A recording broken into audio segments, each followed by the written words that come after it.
Praise the Lord. प्रभूच्या नावाला धन्यवाद देतो प्रियांनो की देव बाप्पाने ही सुंदरशी वेळ दिलेली आहे.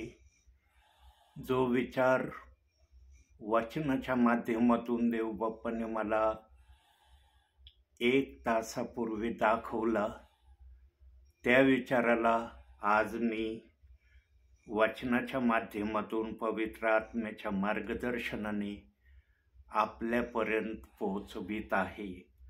या विचाराला सांगण्या अगोदर आपण प्रार्थना करूया. स्वर्गीय बापा, तुझ्या नावाला धन्यवाद देतो, तुझ्या नावाला उंचावतो. स्वर्गीय बापा, तू सर्वस्वी सर्व समर्थ थोर देव आहे.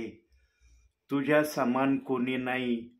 तुझ्यामध्ये जे आहे ते कोणामध्ये पण नाही.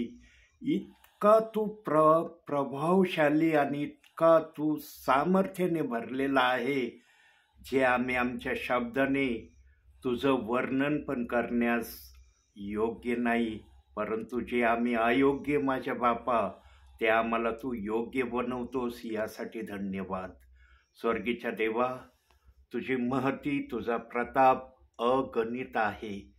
तुझ्याजवळ जे आहे ना माझ्या बापा, ते इतक्या प्रकारचं आहे, इतका खजिना तुझ्या जवळ आहे, जो आम्ही शब्दाने देखील व्यक्त करू शकत नाही.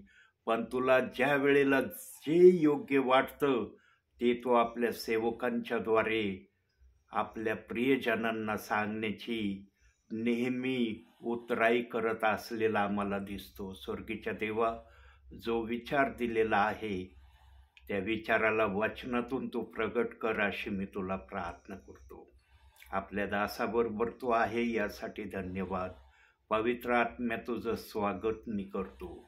धन्यता आणणारा प्रभू येशू ख्रिस्त त्याच्या प्रिय नावानं मागतो, म्हणून तू ऐक माझ्या बापा. आमेन. प्रियांनो, बायबलमध्ये एका अध्यायामध्ये इतक्या गहन गोष्टी देव बाप्पाने सांगितलेल्या आहेत की त्या अध्यायाच्या प्रत्येक वचनामध्ये देव बाप्पाने एक आत्मिक मोठा साठा साठवून ठेवलेला आहे. पण हा साठा पवित्र आत्म्याशिवाय कोणाला उघडता येऊ शकत नाही. आम्ही फक्त वाचू शकतो. आमची बुद्धी आम्हाला जिथपर्यंत ते वाचलेलं समजू देण्याची आम्हाला प्रेरणा देईल, तेवढंच आम्ही आमच्या बुद्धीने समजू शकतो. जिथं आमच्या बुद्धीचं विचार करणं, सांगणं थांबतं, त्या ठिकाणापासून पवित्र आत्म्याचं सामर्थ्य सुरू होतं. कारण पवित्र आत्म्याजवळ इतकं काही आहे की ते आम्ही सांगू शकत नाही. प्रियांनो, येशू ख्रिस्ताने आपल्या सेवा कार्यामध्ये वधस्तंभावर जाण्या अगोदर गाढवालाच का निवडलं? गाढवावरच बसण्याची प्रभू येशू ख्रिस्ताने इच्छा का दर्शवली? येशू ख्रिस्ताला गाढवाशिवाय दुसरे प्राणी नव्हते काय? का गाढवालाच येशू ख्रिस्ताने निवडलं?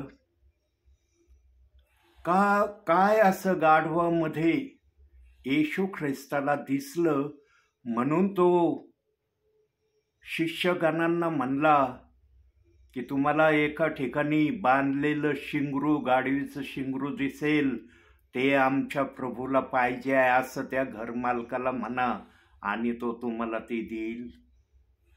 का येशू ख्रिस्ताने इतकी गहन गोष्ट गाढवाविषयी प्रगट केली?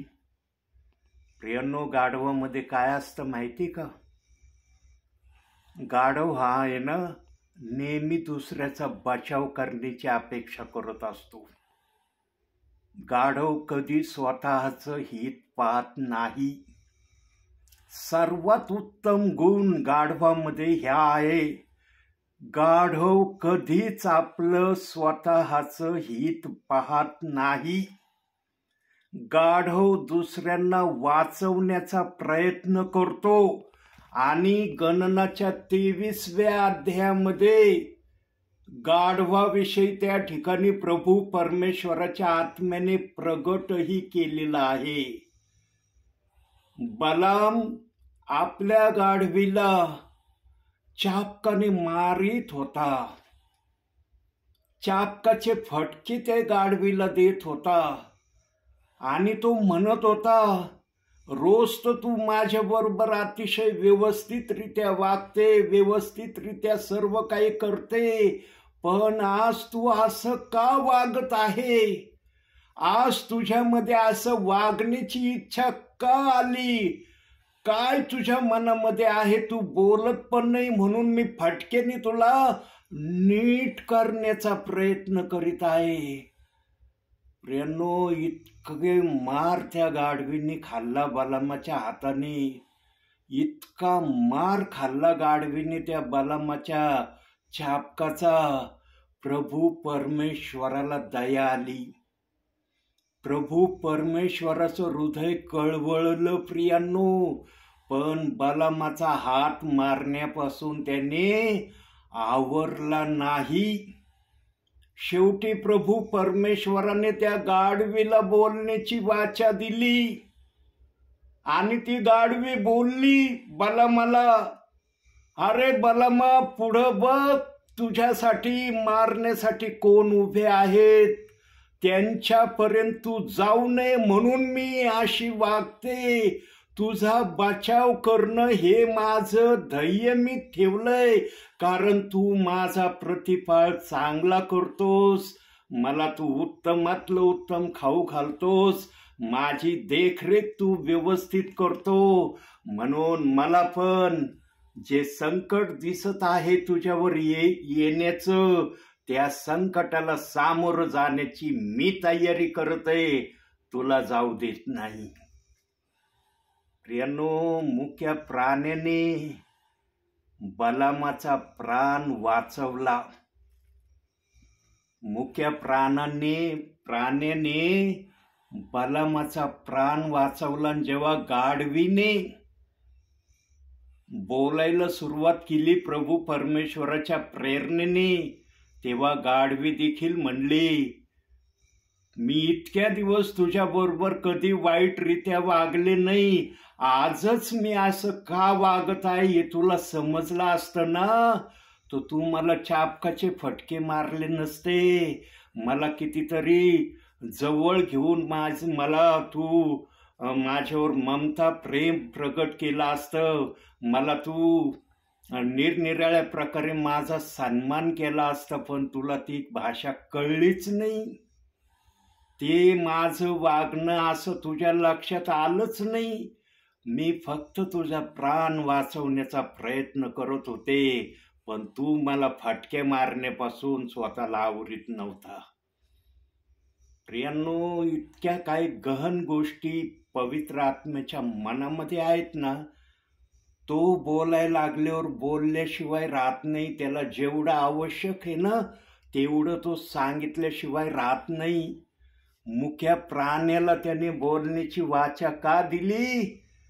कारण बलामामध्ये जो अहमपणा होता ना, बलामाची जी वृत्ती त्या समयाला झाली होती ना, त्या वृत्तीला सुधारण्यासाठी गाढवीने बलामाबरोबर तसं वर्तन केलं. पण गाढवीचं ते वागणं बलामाच्या हिताचं होतं, पण बलामाला ते गाढवीचं वागणं समजलं नाही, म्हणून त्याने गाढवीला खूप फटके मारले.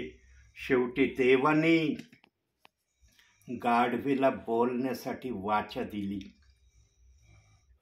प्रियांनो, सेवेमध्ये पण या विचाराच्या माध्यमातून देव बाप्पाला काय सांगायचं आहे, काय बोलायचं आहे, कोणती बात प्रभूच्या मनात आहे ती आपल्यापर्यंत कळवण्याची देवाला अपेक्षा आहे. ती ही आहे प्रियांनो, देवाने कोणत्याही विश्वासणाऱ्याला आपल्या राज्यातून घालवण्यासाठी आपल्या राज्यात घेतलेलं नाही.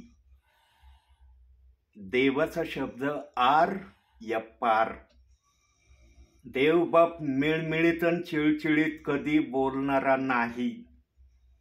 जे त्याच्याकडे येतात ना त्याला तो कदापि घालवून देत नाही, असं इब्रिकराच्या 13व्या अध्यायाच्या 5व्या वचनात तो बोललेला आहे. जो देव एवढ्या अधिकारवाणीने अभिवचनाने जर आमच्याशी बोलतो ना, मनुष्य आपला शब्द बदली करू शकतो, देव आपला शब्द बदली नाही करत कधी. सेवकाकडे जे पण येतात ना विश्वासणारे, जे पण विश्वासणारे येतात किंवा देव त्या विश्वासणाऱ्यांना सेवकाकडे पाठवतो ना, याच्या मागे फार मोठा उद्देश असतो. पण त्या सेवकाला तो उद्देश समजणं महत्वाचं आहे. जसं बलामाला त्या गाढवीचं त्या दिवशीचं वागणं समजलं नाही म्हणून त्याने फटके मारले तिला. इतके फटके मारले, इतका मार त्या गाढवीने खाल्ला प्रियांनो, प्रभू परमेश्वराला त्या गाढवीची दया आली.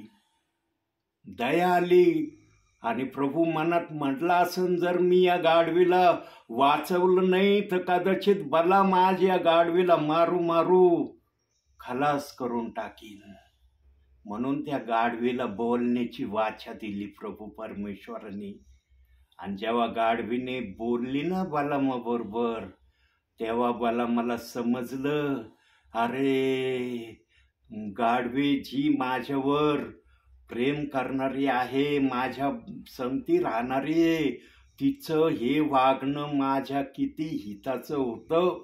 तेव्हा त्याने त्या गाढवीला जवळ घेतलं, तिला तिचे हात तिच्यावर फिरवले आणि त्याने आपला क्रोध जो आहे तो शांत केला आणि गाढवीला कदाचित क्षमाही मागितली असन.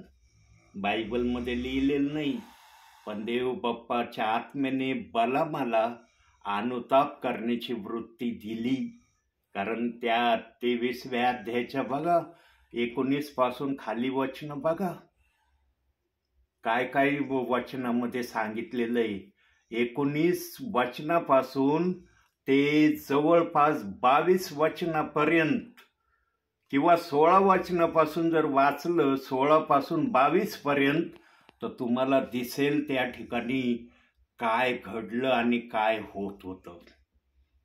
प्रियांनो, सेवकाला जे पण विश्वासणारे त्याच्या सेवा कार्यामध्ये मिळतात ना, ते सेवकासाठी एक सेवेची गोल्डन संधी म्हणून असती.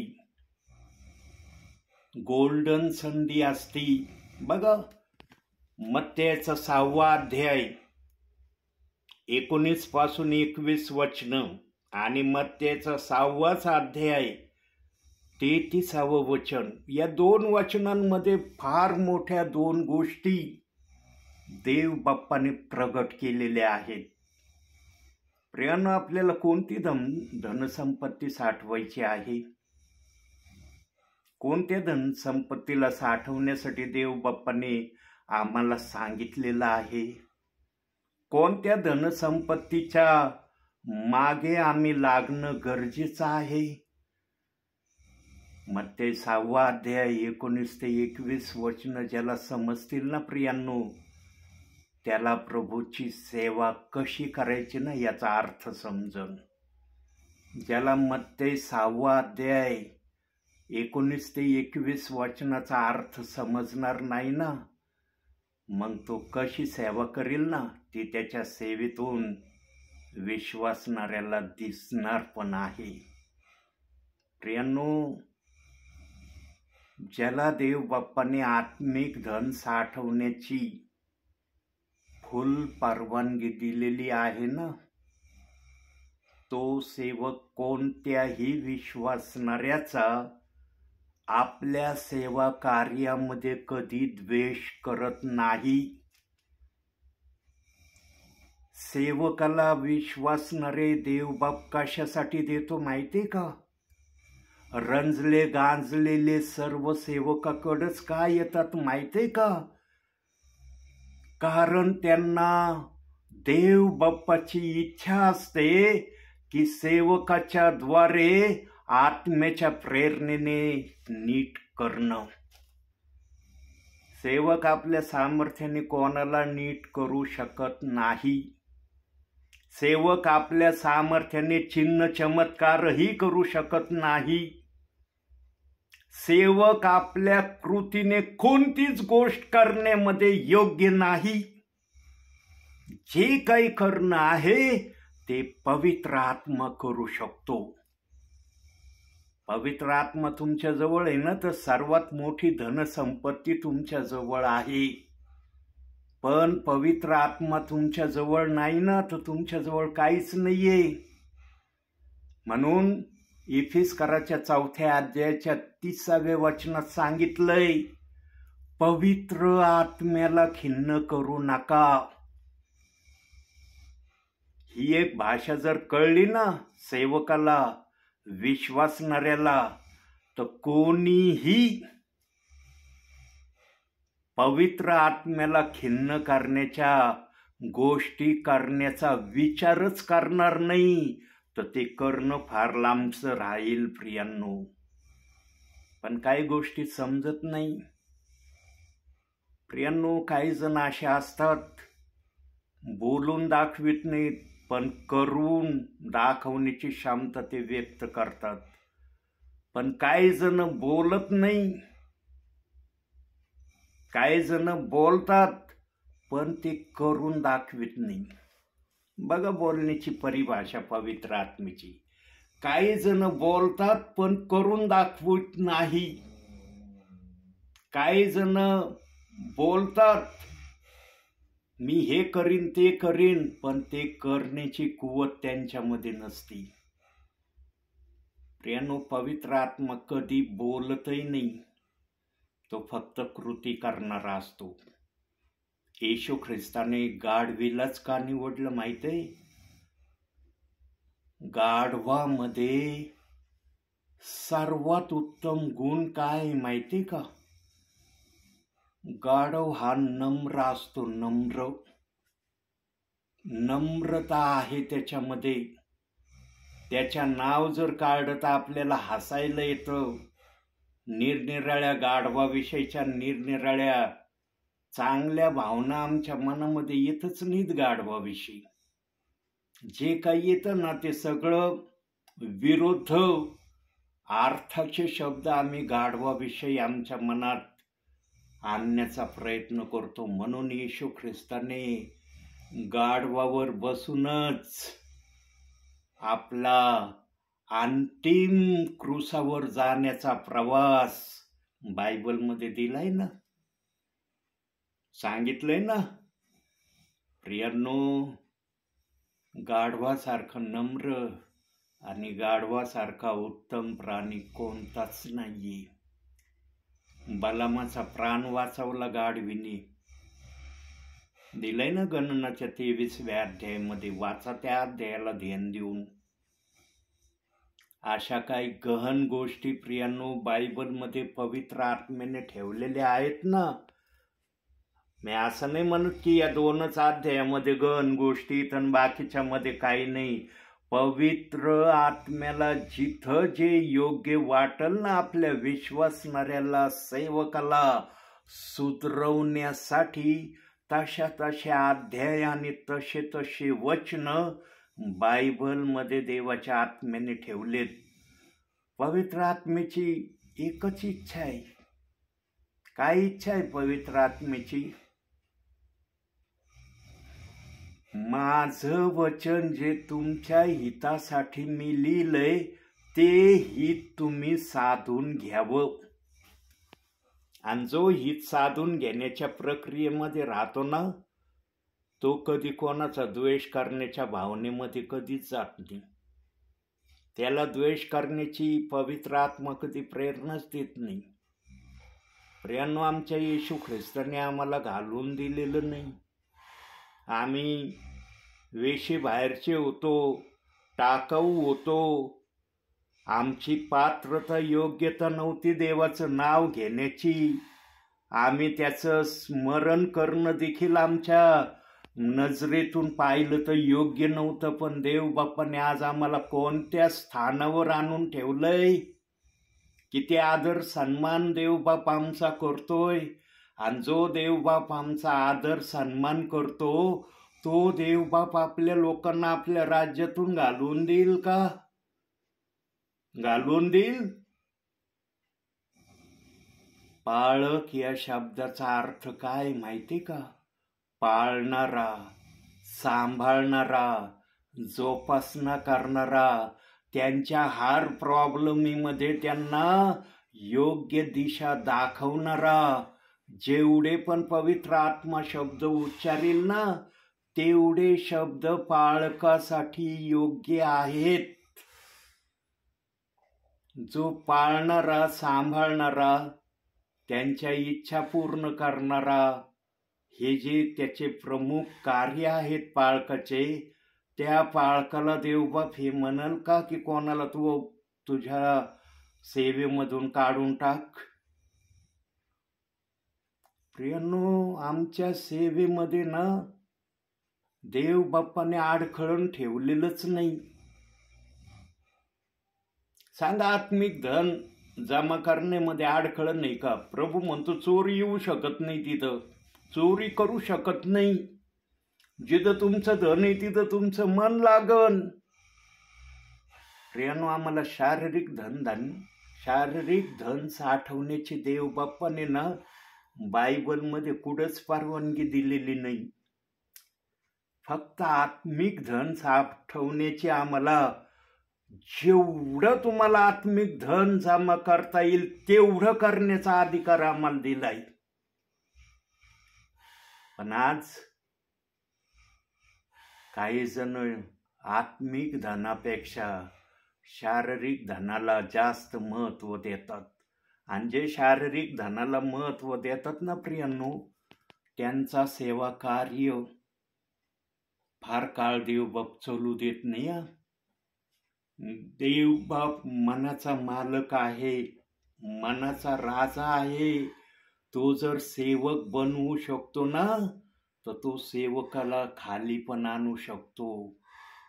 लक्षात ठेवा, त्याला बनवणं जर समजतं ना तर त्याला घालवणं पण समजतं.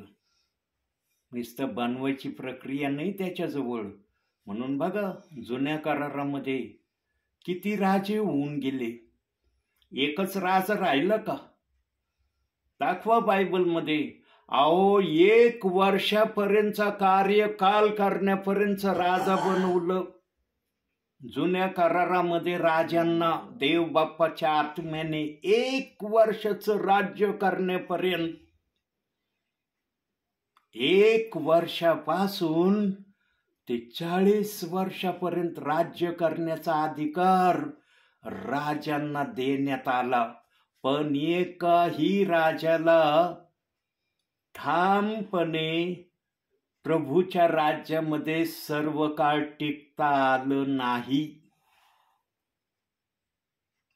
टिकता आलं. कोणत्याच राजाला टिकता नाही आलं. एकही राजाचं नाव बायबलमध्ये जुन्या करारात असं नाही की त्या राजाने प्रभू परमेश्वराच्या विरुद्ध काही केलं नाही. हर राजाने प्रभू परमेश्वराच्या विरुद्ध अपराध केला. प्रभूला जे आवडत नाही ते केलं, म्हणून प्रभूने त्याला राजापदावरून खाली उतरवलं.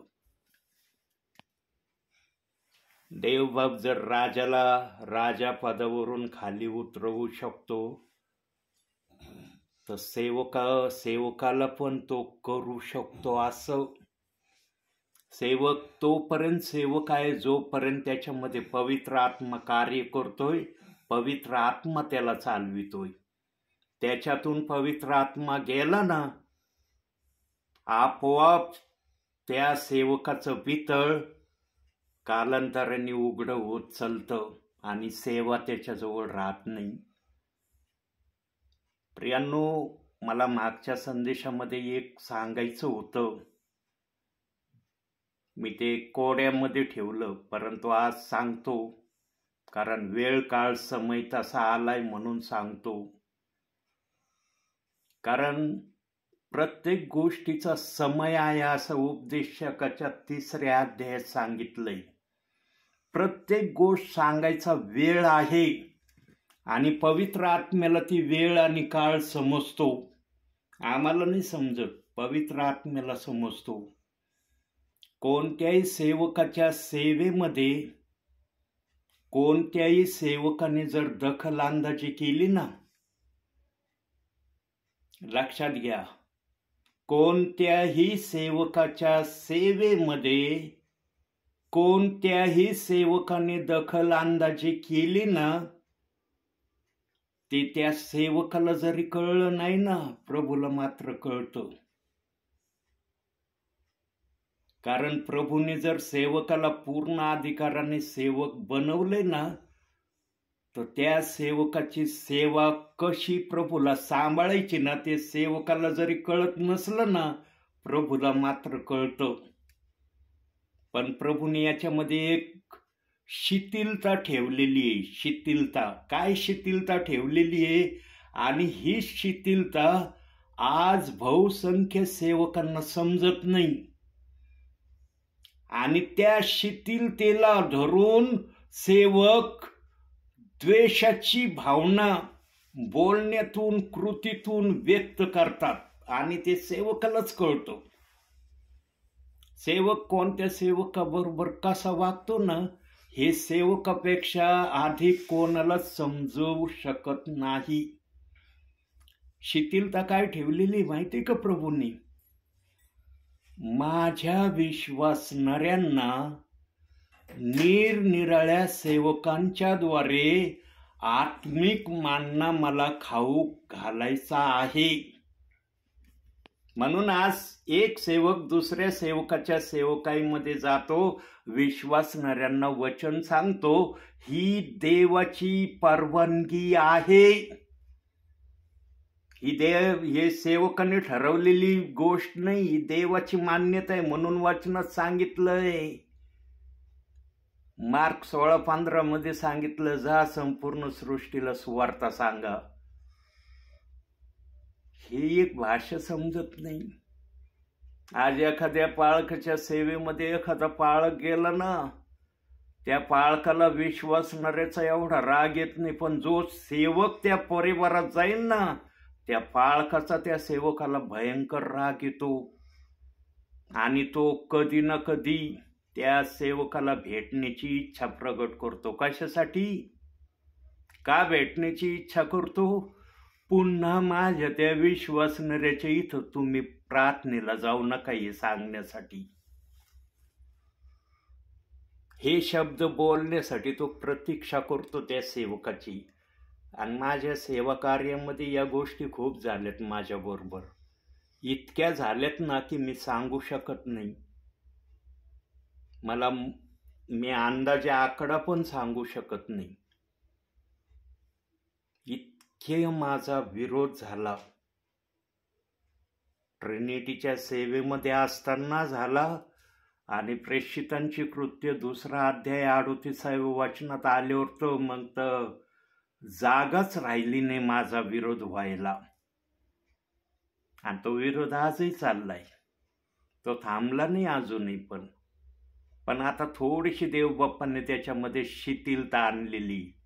कारण देवबाप्पा कोणत्याही सेवकाची किंवा कोणत्याही विश्वासणाऱ्याची सहनशक्तीच्या पलीकड परीक्षा घेत नाही. आता थोडीशी माझे विरोध होण्याला शिथिलता देवबाप्पांनी आणली. का आणली माहिती का? का आणली याचं कारण ऐकून घ्या. कारण देवाने पाहिला हा सेवक नेहमी माझं नाव उंच करण्याच्या हेतूने सेवा करत आहे. आणि हा सेवक माझ्यासाठी प्रत्येक ठिकाणी निंदा, अपमान, छळ, त्रास सहन करण्याची नेहमी तयारी ठेवतो. प्रियांनो, या गोष्टी इतक्या सोप्या नाही जितक्या सोप्या बोललो मी. जेव्हा त्याचे तसे पेच प्रसंग येतात ना, तेव्हा खरी कसोटी असते की सेवक ते सहन करतो का, त्याला उलटून बोलतो. मी माझ्या सेवा क्षेत्राच्या कीर्तीमध्ये कधीच कोणाला उलटून बोललेलो नाही. जिथं पवित्र आत्मा योग्यतेचं बोल म्हणलं ना, तिथं मी ते बोलायला घाबरलो नाही. पण आत्तापर्यंत मी देवाला नापसंत होईन अशा प्रकारचं वागणं केलं नाही, म्हणून मी आजपर्यंत सेवेत आहे. आणि आता देवाने माझं नाव थोडं का होईना लौकिक केलेलं आहे. थोडं केलंय, मी फार नाही म्हणत, थोडंसं केलंय. 100मध्ये 2% का होईना देव बाप्पाने माझं नाव लौकिक केलेलं आहे. प्रियानो, लहानातूनच मोठं होतं मनुष्य. मोठ्यातून कधी मोठं होता येत नाही कोणाला, लहानातून मोठं होता येतं. म्हणून आत्मिक जीवनाची परिभाषा कशी माहिती का? आत्मिक जीवनाची परिभाषा सांगतो. प्रथम शारीरिक सांगतो, मग आत्मिक सांगतो. कोणत्याही मातेने मुलाला जन्म दिल्याबरोबर तो मोठा होतो का हो? जन्म दिला लगेच 15 वर्षाचा झाला तो होतो का असं?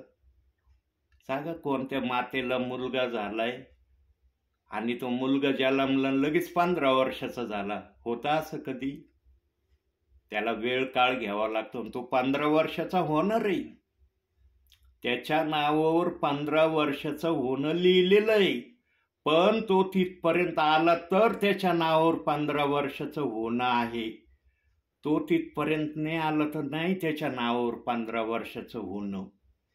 तसं आत्मिक जीवनात पण सेवेमध्ये जर उतरलं ना, उतरल्याबरोबर तुम्ही डायरेक्ट 15 वर्षाचे बनू शकत नाही.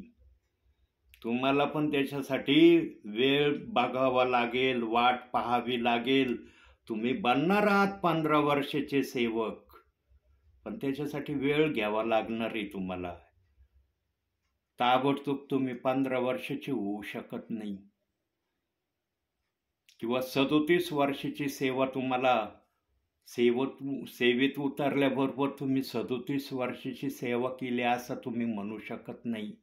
तुम्हाला तसं जावं लागेल त्या प्रक्रियेतून. आत्मिक तुमचं जीवन एक एक वर्षांनी तुम्हाला वाढवावं लागेल.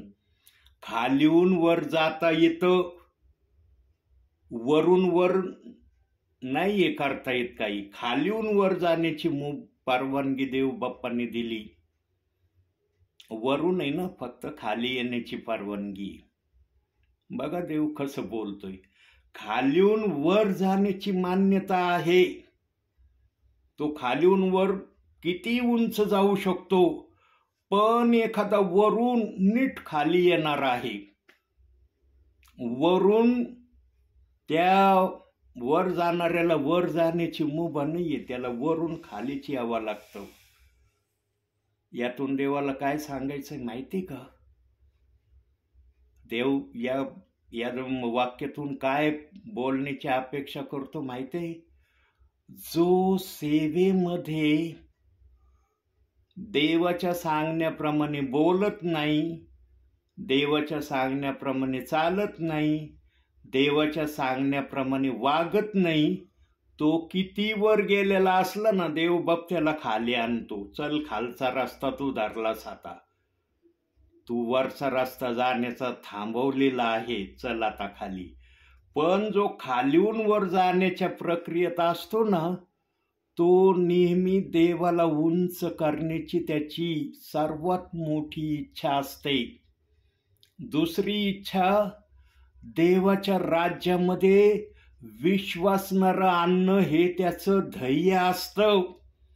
आणि तिसरी गोष्ट अतिशय महत्वाची, जोपर्यंत पवित्र आत्मा त्याच्याकडून सेवा करून घेण्याची इच्छा ठेवतो, तोपर्यंत तो सेवा करण्यासाठी सदैव तयार राहतो. प्रियांनो, हे आहे देवाचं बोलणं. देवबाप कधीच सेवकाला असं म्हणू देत नाही, याला ठेवू नको त्याला ठेवू नको. तुम्ही कोण आहेत कोणाला ठेवण्याचे आणि न ठेवण्याचे अधिकारी? अधिकारी वर बसलाय, त्या अधिकाऱ्याला सगळं करायचं समजतं. त्याने जर कुणाला घालून द्यायचा शब्द बायबलमध्ये दिलेला नाही ना, तो जवळ करण्याची इच्छा ठेवतो ना, तर तो कुणाला घालवून देत नाही. आणि कोणताही विश्वासणारा कोणत्याही सेवकासाठी कधी आडखळण होत नाही. देवबाप्पांनी जेवढे पण आपल्या राज्यात विश्वासणारे घेतलेत ना, त्यातला एकही जण घालवून देण्यासाठी प्रभूने आपल्या राज्यात घेतलेला नाही. लक्षात ठेवा, पवित्र आत्म्याची भाषा ना तुमच्या विचाराच्या पलीकडची भाषा आहे. देवाच्या आत्म्याने जेवढ्यांना पण प्रभू येशू ख्रिस्ताच्या नावावर विश्वास ठेवण्याची प्रेरणा दिलेली आहे, सामर्थ्य पुरवलंय ना, त्यांचा बचाव करण्याची देव बाप्पाने हमी घेतलेली आहे. आणि या हमीला प्रगट करण्यासाठी येशू ख्रिस्त वधस्तंभावर गेलेला आहे. सैतान आज हारलाय. कशामुळं हारलाय? येशू पुढं सैतान काही करू शकत नाही. का करू शकत नाही? कारण येशू ख्रिस्ताने सैतानाच्या वाईट गोष्टीची किंमत आपला प्राण देऊन पूर्ण केलेली आहे. फार मोठी किंमत येशू ख्रिस्ताने आमच्यासाठी दिलेली प्रियांनो. आणि जो आमच्या प्राण वाचवण्यासाठी इतकी मोठी किंमत देतो, तो आपल्या नावात आलेल्या विश्वासणाऱ्याला घालवून देईल का? प्रियांनो, सेवेमध्ये ना आमच्या मुखातून आम्ही काय बोलतो याच्यावर नियंत्रण ठेवणं फार गरजेचं आहे. भावनाविषयी बोलणं ना धोक्याची सिग्नल असती, धोक्याची. भावनाविषयी बोलणं धोक्याच्या सिग्नलीला प्रगट करतं. पण देवाला मान्य असणारं बोलणं आत्मिक आशीर्वाद प्लस शारीरिक आशीर्वाद ग्रहण करण्याचं ध्येय असतं. पण हे ध्येय पवित्र आत्म्याशिवाय साधता येत नाही. पवित्र आत्मा पाहिजे जवळ. पवित्र आत्मा असला तरच तुम्हाला हे ध्येय साधणं योग्य असं होईल. आणि तुम्ही जर तुमच्या बळाने, शक्तीने, बुद्धीने, तुमच्या ताकदीने जर ठरवायचं ठरवलं ना, देवबाप काहीच होऊ देणार नाही. म्हणून लिहिलंय ना वचनात, ना बळाने ना पराक्रमाने, पण देवाच्या आत्म्याने सर्व काही संभव आहे. लिहिलंय ना वचन. प्रियांनो, देवाचा आत्मा जे करू शकतो ना, ते कोणीच काही करू शकत नाही. म्हणून सेवकाचं पहिलं कर्तव्य आहे पवित्र आत्म्याच्या नियंत्रणामध्ये राहणं. आणि जो पवित्र आत्म्याच्या नियंत्रणामध्ये राहतो ना, त्याचं बोलणं मिठाने रुचकर केल्यासारखं असतं. म्हणून कलसे 4:6 मध्ये सांगितले, तुमचे बोलणे नेहमी मिठाने रुचकर केल्यासारखे असावे. कुचकं बोलणं पवित्र आत्मा कधीच करत नाही. कुचकं बोलणं पवित्र आत्म्याच्या डिक्शनरीतच लिहिलेलं नाही. त्याच्या डिक्शनरीत ना मिठाने रुचकर केलेलं बोलणं आहे. कुचकं बोलत नाही कधी पवित्र आत्मा. पवित्र आत्मा कधी स्वतःचा स्वार्थ पाहत नाही.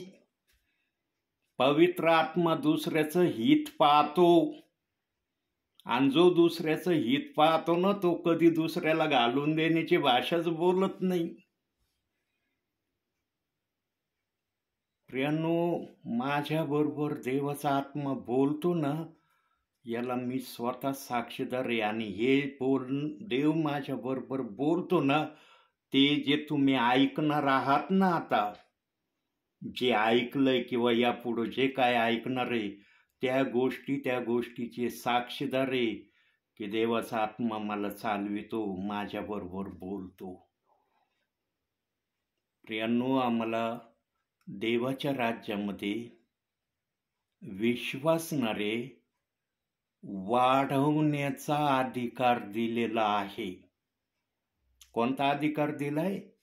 विश्वासणारे वाढवण्याचा अधिकार आम्हाला देवबाप्पाने दिलाय.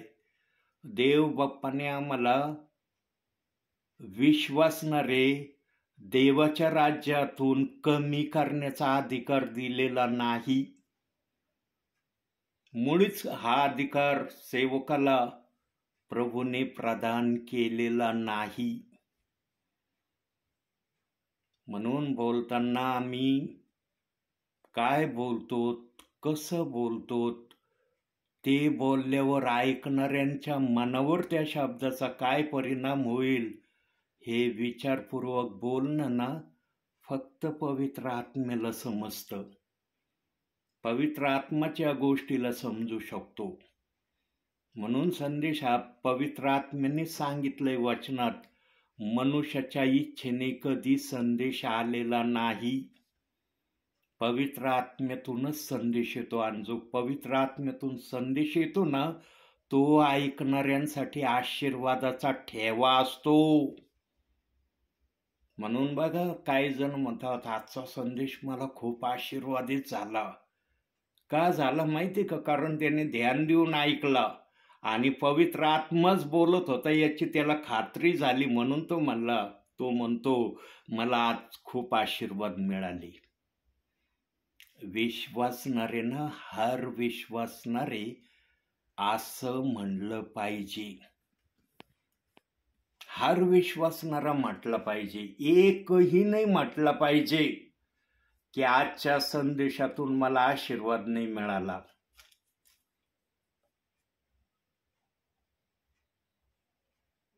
प्रियांनो, 99 मेंढरं व्यवस्थित चालत होते, एक मेंढरू नव्हतं चालत. देवबाप्पाने त्या एक मेंढराला व्यवस्थित चालण्यासाठी निरनिराळे मार्ग त्याच्या समोर ठेवले होते, पण ते मार्ग त्या मेंढराला पसंतच पडत नव्हते. त्या मेंढराला देवाच्या मार्गापेक्षा स्वतःचे मार्गच जास्त प्रिय वाटायचे. म्हणून ते चुकलं, ते हरवलं. सेवकाने पण सेवकाईमध्ये देवाला काय पसंत आहे ना त्याच पसंतीवर चालण्याचा प्रयत्न केला पाहिजे. मला हे नाही पसंत, मला हे नाही आवडत, मला ते नाही आवडत. तुम्ही कोण आहे ते बोलणारे? तुम्हाला अधिकारच नाही असा बोलण्याचा. या अधिकाराला बोलण्यासाठी देवाने तुम्हाला सेवक नाही बनवलं. देवाने सेवक बनवलंय ना त्याची इच्छा पूर्ण करण्यासाठी बनवलंय तुम्हाला. म्हणून तुम्हाला नाव देतात विश्वासणारे देवाचे दास आले, देवाचे सेवक आले. माणसाचे सेवक आले का नाही म्हणतो? कारण तुम्ही देवापासूनचा निरोप सांगणारे आहात म्हणून तुम्ही देवाचे दास आणि सेवक आहात. तुम्ही माणसाचा निरोप सांगणारे असते ना तर माणसाचा निरोप सांगणारे आले असं तुम्हाला ते म्हणले असते. आणि देवबाप नेहमी सर्वांचं हिताचंच बोलतो. देवबाप सर्वांचं कल्याण होण्याचंच बोलतो. देवबाप कोणाचं नुकसान होईल हे कधी मनातच आणत नाही.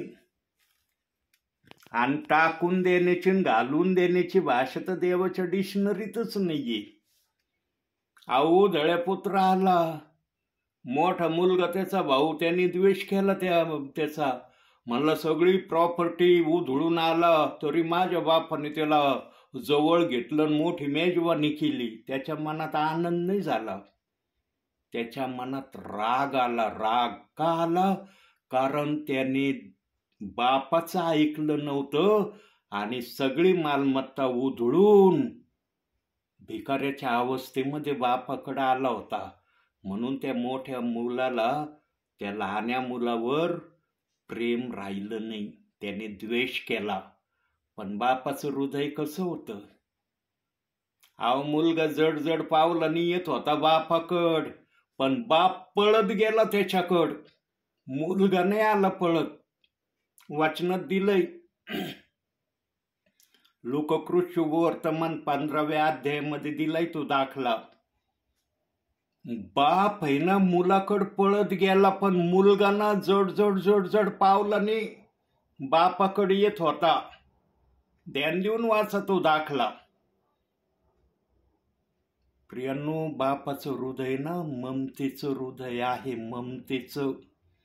आणि ज्याचं ममतेचं हृदय असतं ना, ते कधी घालून देण्याची भाषा बोलतच नाही. त्याला घालून देण्याची भाषा त्याच्या मुखातच नसती, सांभाळण्याची भाषा असते. प्रियांनो, आमच्या सेवा कार्यामध्ये देवबाप्पाने आमच्यासाठी आडखळण कोणालाच ठेवलेलं नाही. म्हणून तुमची आत्मिक वाढ किती झालेली? 10 वर्षाची झाली, 5 वर्षाची झाली, 15 वर्षाची झाली. जेव्हा मतदान करण्याचा अधिकार आम्हाला कितव्या वर्षी दिलाय हो? आम्ही मतदान केव्हा करू शकतो?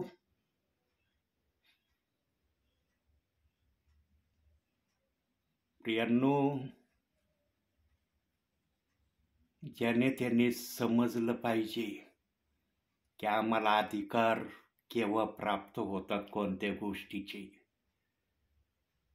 तसं सेवेमध्ये पण आम्ही कमीत कमी 18 वर्षापर्यंतची सेवा केली ना, त्यानंतर देवबाप आपल्या मनातल्या गोड गोष्टी सेवकाला शिकवायला सुरुवात करतो.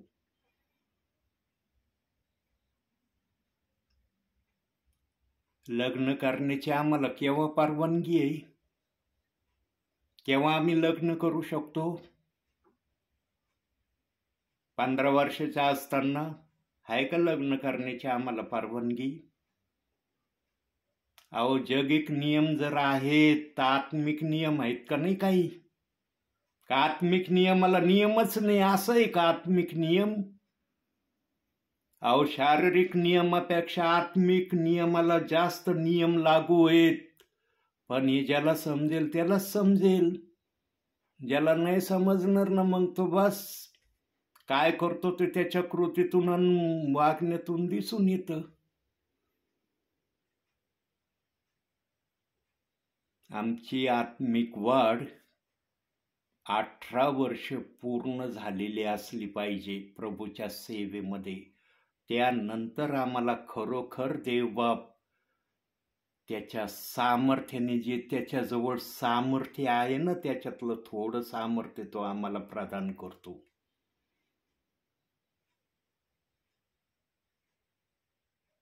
लूकाच्या 10व्या अध्यायामध्ये सांगितलंय, 18-19 वचनात सांगितलंय,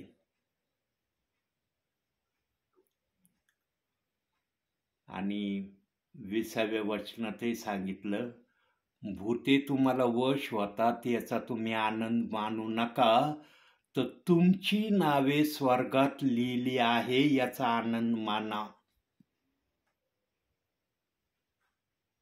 प्रियांनो, आम्हाला भूत काढण्याचं, चिन्ह चमत्कार करण्याचं जर प्रभूने कृपादान दिलं ना, तर त्या कृपादानाचा हेतून उद्देश देवबाप्पाचा काय माहिती का? प्रामुख्याने हरवलेले मेंढरं देवाच्या राज्यात यावं, हा सर्वात मोठा हेतून उद्देश देवबाप्पाने कृपादान देण्यामध्ये ठेवलाय. सर्वांना चिन्ह चमत्कार करण्याचं आहे का कृपादान आज? सांगा मला. 9 कृपादानापैकी एकाच कृपादानाने सगळे भरलेले आहेत का आज? प्रत्येकाला वेगवेगळं कृपादान दिलंय. ज्याच्यामध्ये जशी क्वालिटी आहे ना, तसं त्याला कृपादान दिलेलं आहे प्रभूंनी. त्याच्या वागण्याच्या क्वालिटीवर त्याचं कृपादान देवबाप्पांनी ठरवलंय की याला कोणतं कृपादान शोभेल.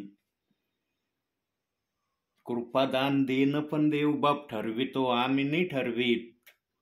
आम्हाला काहीच ठरवण्याचा अधिकार देवाने ठेवला नाही. एदेन बागेत आदामापासून सगळं काही प्रभूने काढून घेतलं आणि बागेच्या बाहेर काढून दिलं. फक्त एक अधिकार त्याच्याजवळ ठेवला. कोणता अधिकार ठेवला? आदामाजवळ फक्त एक अधिकार ठेवला होता बागेतून बाहेर काढल्यानंतर, एकच. आणि तोच एक अधिकार आजही चाललाय.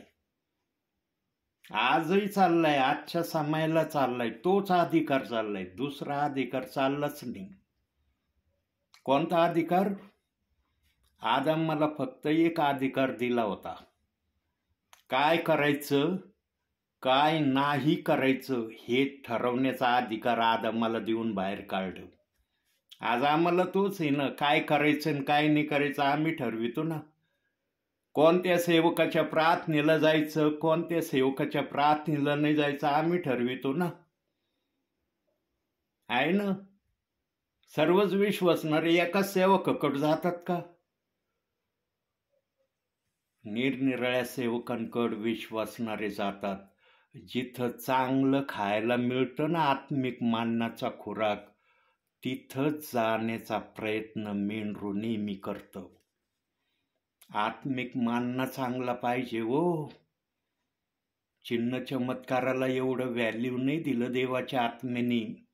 वचनातच सांगितलंय, भूते तुम्हाला वश होतात याचा आनंद मानू नका, तुमची नावे स्वर्गामध्ये लिहिली आहे याचा आनंद माना.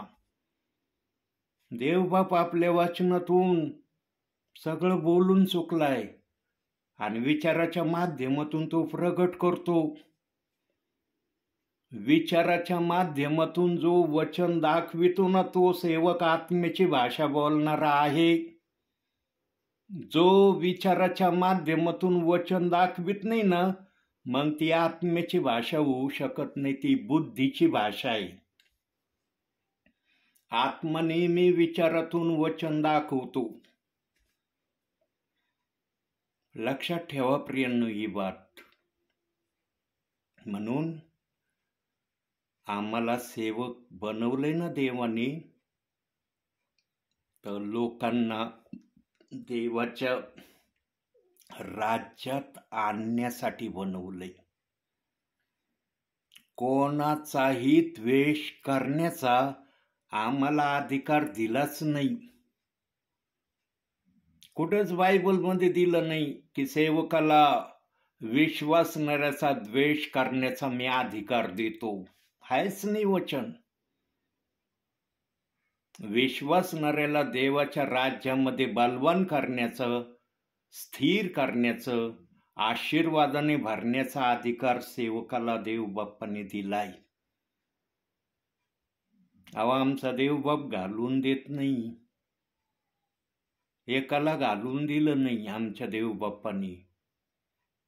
आम्हाला एका अधिकार घालून देण्याचा, आम्हाला घालून देण्याचा अधिकार दिलाच नाही देवबाप्पाने. सांभाळण्याचा अधिकार दिला. परिवारामध्ये एखादा मुलगा जर खोडसरा असला, आईबाप देतात का सोडून त्या मुलाला? आईबाप म्हणतात का लय खोडसड आहे, लय खोड्या करतो, लय न आवडणाऱ्या गोष्टी करून दाखवतो म्हणून आम्ही याला सोडून देतो, हा आमचा कुणीच नाही असं म्हणतात का आईबाप आपल्या मुलाला? नाही म्हणत ना आईबाप. जगी काय बाप जर आपल्या मुलाला असं करून दाखवित नाही, म्हणजे स्वर्गातला देव ज्याने आम्हाला आपल्या राज्यात घेतलंय, तो एखादा खोडसड किंवा प्रभूच्या इच्छेप्रमाणे न वागणारा असेल, प्रभू त्याला सोडून देईन का? सेवकाला नीट करण्याचा अधिकार देवबाप्पांनी दिलाय. ताळेवर आणण्याचा अधिकार सेवकाला देवबाप्पाने प्रदान केलाय.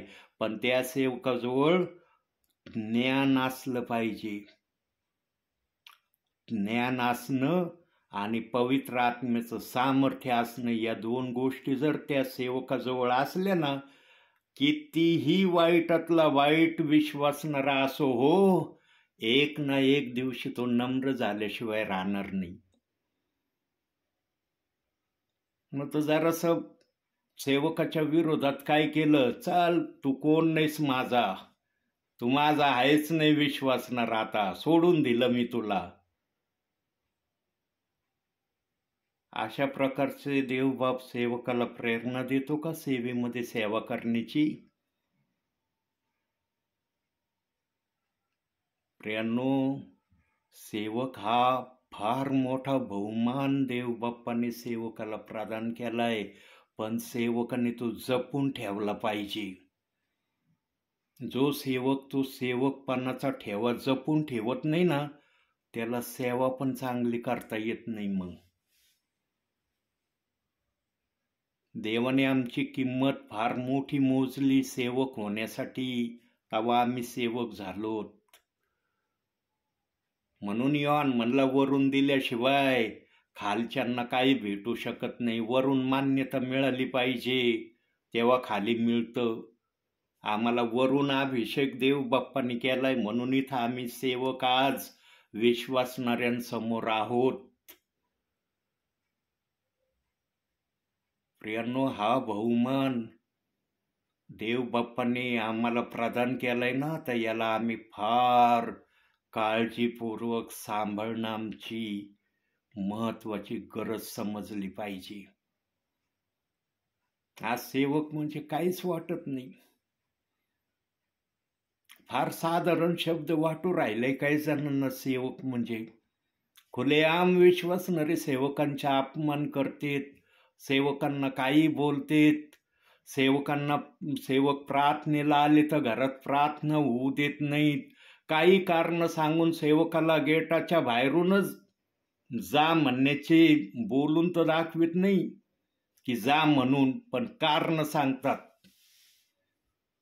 आणि असे कारण सांगतात की ते सेवकाला ताबडतोब कळतं की हे खरं नाही बोलत म्हणून. पण जो आत्म्याने आलेला असतो ना, तो कधी कोणाची भावना दुखवित नाही, तो शांत राहतो. देवबाप त्याला म्हणतो, जाऊ दे, यांना ऐकण्याची इच्छा नाही, चल तो निघितून. म्हणून तर सेवक गपचूप निघून जातो. आणि सेवक घराजवळूनच कोणाच्या परिवारात जात नाही, लांब लांब जातो. सेवक आत्म्याच्या प्रेरणेने लांब लांबच्या गावांना जातो. पण विश्वासणाऱ्यांना किंमत कळत नाही की हा सेवक किती लांबून आमच्या इथं प्रार्थनेला आलाय, कशासाठी आलाय. विश्वासणारा लगे घरात कुणी नाहीये, पुढच्या वेळेला या, आणि घरात सगळे असतात. मी स्वतः माझ्या सेवा कार्यामध्ये अनुभव घेतला याचा. पण मी शांतता बाळगलेली म्हणून मी सेवेत आजपर्यंत आहे. आजही देवबाप माझ्याकडून सेवा करून घेतोय. आणि देवाने सांगितल्याशिवाय मी घरही सोडत नाही. अहो, जे देवाच्या संपर्कात आलेत त्याला कोण देवाच्या संपर्कापासून दूर करील. ज्याने देवाने ज्यांना जवळ घ्यायचं ठरवलंय त्यांना दूर करणारा कोण असेल? कोणीच नसणार आहे. म्हणून सेवेमध्ये जेवढे पण प्रियजन आम्हाला देवाने दिलेत, हे आम्हाला सांभाळण्यासाठी दिलेत, त्यांची जोपासना करण्यासाठी दिलेत. आम्ही त्याला कसं सांभाळतो, कसं बोलतो, कसं वागतो, कसं त्यांना ज्ञानाप्रत घेऊन जातो आणि देवाचे आशीर्वाद त्यांच्यासाठी काय आहेत हे कसं कृतीने त्यांच्यासमोर प्रगट करतो, हे जास्त महत्वाचं आहे. सेवेमध्ये द्वेष करणं महत्वाचं नाहीये. देवबापाला द्वेष करणं अजिबात आवडत नाही. आणि देवबापाने ते वचनातून प्रकटही केलंय. देवबापाने जर उधळ्या पुत्राचा द्वेष केला नाही तर आमचा देवबाप द्वेष न करणारा आहे, हे त्या दाखल्यातून त्यांनी सिद्ध करून दाखवलंय. पण त्याचा थोरला मुलगा बापाच्या या वागण्याला योग्यतेचं वागणं समजत नव्हता. म्हणून तो बापाला म्हणला, यांनी सगळी प्रॉपर्टी उधळून आला तरी तू याचा आदर सन्मान केला. मग बापाने पण मुलाला उत्तर दिलं, अरे माझ्या बाळा, तू तर माझ्याजवळ सदैव आहेस. हा हरवला होता, सापडला, हा मेला होता, हा जिवंत झाला. हे शब्द त्या मोठ्या मुलाला बाप बोलला. आमच्या बापाचं हृदय ना कळवळ्याचं हृदय आहे. म्हणून सेवकाचं हृदय पण कळवळ्याचंच असलं पाहिजे. द्वेषाचं हृदय सेवकाचं कदापि नसलं पाहिजे. अहो, कुणी तुम्हाला सोडून गेलं ना, ते पुन्हा तुमच्याकडे येणार आहे उधळ्या पुत्रासारखं. लक्षात ठेवा, वाट बघावं लागेल तुम्हाला फक्त त्याच्यासाठी. कुणी तुमच्या सेवेमधून निघून गेलं ना, कोणता विश्वासणारा, तो पुन्हा तुमच्याकडेच येणार आहे. देवबाप पुन्हा तुमच्याकडेच त्याला पाठवणार आहे. पण तुम्ही त्यावेळेपर्यंत वाट बघण्याची तुमच्यामध्ये साहस आणि हिंमत असली पाहिजे. ह्या प्रक्रियेला म्हणतात देवाचा खरा सेवक. नाही तर एखादा विश्वासणारा गेला निघून, बस त्याच्या विरोधात काही बोलायला सुरुवात करायची. देव नाही असं करत. देवाच्या डिक्शनरीतही लिहिलं नाही असं. म्हणून देवाच्या सेवकाने आत्म्याच्या प्रेरणेने सेवा करण्याचा निर्धार केला पाहिजे. आणि आत्म्याची सेवा ना कधी द्वेष करण्याची परवानगी देत नाही. कोणाची भावना दुखवण्याची परवानगी देत नाही.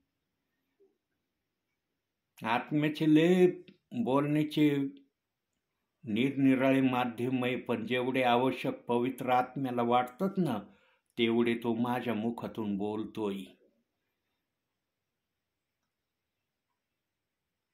प्रियांनो, सेवकाला फार मोठी जिम्मेदारी विश्वासणाऱ्यांना सांभाळण्याचा भरोसा देवबाप्पाने जो आमच्यावर व्यक्त केलाय ना, त्याला आम्ही खरं उतरून दाखवलं पाहिजे. बोलण्यातून नाही, कृतीतून. देवबाप्पा, जी निवड तू माझी केली ना, त्या निवडीला मी खरं उतरलो का नाही बघ. अडचणी येतील, संकट येतील, छळ येईल, निंदा येईल, अपमान येईल, निरनिराळे माध्यमे येतील आमच्या समोर. अहो, शद्रक, मेषक, अबेदनगो आगीच्या भट्टीत गेले तरी तिथं वाचले ते. दानियल सिंहाच्या गुहेत गेलं तरी तिथं तो वाचला. वाचवलं का नाही आमच्या देवबाप्पानी? जे प्रभूशी नम्र राहतात ना, देवबाप्पा अशा प्रसंगात जरी ते गेले तरी त्यांचे प्राण वाचवतो, याची साक्ष देवबाप्पाने बायबलमध्ये ठेवली. आम्ही फक्त नम्र राहणं महत्वाचं आहे. जोपर्यंत विश्वासी आपल्याशी चांगला आहे तोवर तो फार चांगला. तो जरासा वाकडा वागायला लागला की सेवक डबल वाकडा त्याच्याशी वागायला लागला. ही आहे का सेवा प्रभूची? अशी सेवा करण्यासाठी प्रभूने आम्हाला सेवक बनवलंय. प्रियांनो, योग्य वाटेने चालण्यामध्येच आमचं हित आहे.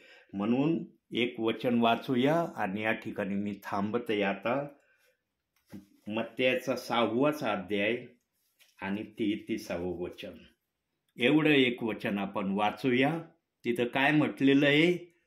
तर तुम्ही प्रथम त्याचे राज्य व त्याची धार्मिकता मिळविण्याची खटपट करा, म्हणजे याबरोबर तीही सर्व तुम्हास मिळतील. म्हणजे याबरोबर तीही सर्व तुम्हास मिळतील म्हणजे काय? संसार प्रपंचाच्या जेवढ्या पण गोष्टी आहेत त्या सर्व प्रभू तुम्हाला देईल. तुम्ही मागितलं नाही तरी प्रभू देईन. तुमच्या ध्यानामनात आलं नाही तरी प्रभू देईन. पण प्रथम त्याची धार्मिकता आणि नीतिमत्व मिळवण्याची खटपट ज्याने केली ना त्यालाच हे मिळणं शक्य आहे. आणि धार्मिकता आणि नीतिमत्व मिळवणं इतकं सोपं नाही जितकं सोपं देवबाप्पाने वाचनात लिहिलंय. त्याच्यासाठी लय छळ, अपमान, इतका आत्मा तडपतो ना कधी कधी माझ्या सेवेमध्ये. इतका तडपलाय ना माझा आत्मा सेवेमध्ये कोण एखाद्या ठिकाणी की मला ते प्रभूनेच मला सांभाळलं म्हणून मी स्थिर होऊ शकलो. फार आत्मा तडपतो प्रियांनो एखाद्या ठिकाणी. मी फार बर्दाश्त केले सेवेमध्ये. होईल तेवढं बर्दाश्त केलंय. आणि प्रेषित 2:38 वचनामध्ये तर काही जणांनी तर मला धक्के देऊन घरातून बाहेर काढलेलंय. पवित्र आत्मेला भिवून हे शब्द बोलतोय मी. विश्वासणाऱ्यांनी मला धरून बाहेर काढलेलंय धक्के देऊन, आणि शब्द बोलले पुन्हा येऊ नका इथं. इतकं बर्दाश्त केलंय मी प्रभूच्या नावाने.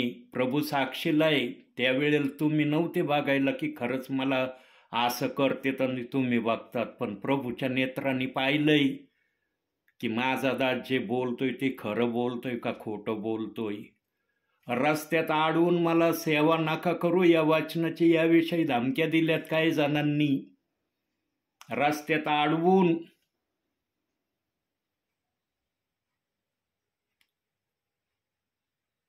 प्रियांनो, एका सेवकाने माझ्या सेवा कार्यामध्ये, मी त्या गावाचं नाव त्या परिवाराचं नाव सांगणार नाही आणि त्या सेवकाचं पण मी नाव सांगणार नाही, पण जे सांगत आहे ना पवित्र आत्म्याला भिवून सांगत आहे, खरं सांगत आहे.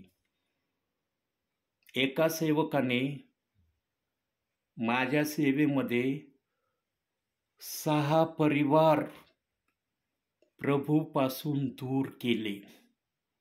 त्या सेवकाने स्वतः सांभाळले नाही आणि मी त्यांना सांभाळीत होतो, मला सांभाळू दिले नाही.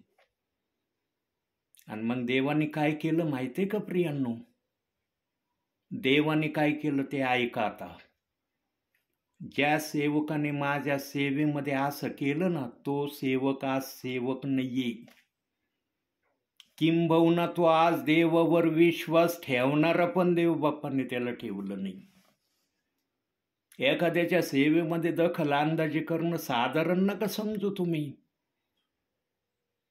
जर कुणी सांभाळायची हमी घेतली ना तर देवबाप म्हणतो ठीक आहे तू चार, त्याला पण चारू दे, तू पण चार. म्हणून कुणी कोणाच्या सेवेत जाऊन वचन सेवा करतंय आज? करतंय का नाही? का पाळक आपल्याच मंडळीत फक्त सेवा करतो? हा सेवक दुसऱ्या सेवेमध्ये जातो का नाही? आज ओपन मिटिंगा होतात, कुणी कुणी हाऊस प्रेयरमध्ये सेवकांच्या प्रार्थना ठेवतात. कशाला ठेवतात? स्थानिक पाळक काही करू शकत नाही का असं? का बाहेरच्या सेवकांना बोलवतात स्थानिक पाळक? प्रियांनो, देवाचं मनोगत समजणं महत्वाचं आहे. देवाचं मनोगत, देवाचा आत्मा सांगायला लागलं ना, फार देवाजवळ सांगायला आहे, पण वेळ फार वेगाने धावत आहे. म्हणून तर म्हणतात ताबला ओळखावं, शीतावरून भाताची परीक्षा काय असते हे समजून घ्यावी. आणि सेवेमध्ये कधीही कोणाचा द्वेष करण्याची देव बाप्पाने सेवकाला परवानगी दिलेली नाही. कोणाचा द्वेष करण्याची परवानगी नाही दिलेली सेवकाला. ना सेवकाचा द्वेष करण्याची परवानगी दिली, ना विश्वासणाऱ्याचा द्वेष करण्याची परवानगी दिली. सांभाळण्याची आणि संगतीमध्ये राहण्याची परवानगी देव बाप्पांनी दिलेली आहे. पण ज्याला आत्मा चालवितो ना त्यालाच ही भाषा कळणारी. आत्मा जर एखाद्यात येतो ना तर पूर्ण शिकवतो तो. अपूर्ण नाही शिकवित आत्मा कधी कोणाला. आणि थोडं शिकवून आत्मा बंदही होत नाही. सदैव आत्मा त्याच्याबरोबर राहतो आणि त्याला सांगत राहतो असं कर तसं कर, या प्रकारे चल, या प्रकारे तुझी सेवा वाढन, या प्रकारे एखादा विश्वासणारा विश्वासात मजबूत होईल. अहो, पवित्र आत्मा काय म्हणून सांगत नाही, फार सांगतो पवित्र आत्मा. म्हणून एक बघा काय सेवकांचं आम्ही ऐकतो, 8-8 घंटे, कुणी 12-12 घंटे, कुणी 16-16 घंटे प्रार्थनेमध्ये राहतात. 16 घंटे प्रार्थनेमध्ये राहणं शक्य आहे का कोणाला आजच्या समयामध्ये? आजच्या समयामध्ये 2 मिनिटाची प्रार्थना, फार उत्तम प्रार्थना काही जणांनी करून ठेवली. 16 घंटे करतील का प्रार्थना? पण काही सेवक करतात. मी त्यांना प्रत्यक्षरित्या जाऊन नाही पाहिलं, पण मी नावं ऐकलेत काही सेवकांचे की इतके घंटे ते प्रार्थना करतात देवाकडं. काय मागत असतील व एवढे घंटे ते प्रभूकडं? काय त्यांच्या प्रार्थनेत शब्द असतील? आवाज 2 मिनिटाच्या प्रार्थनेमध्ये 2 मिनिटं जर झाले ना, तर 2 मिनिटाच्या वर काही जणांना काय प्रार्थना करावी ते शब्द येत नाहीत त्यांच्या तोंडामध्ये. 16 घंटे प्रार्थना करणारा विश्वासणारा सेवक काय बोलत असन प्रभू बरोबर? त्यांनाच माहीत आहे जे करतात.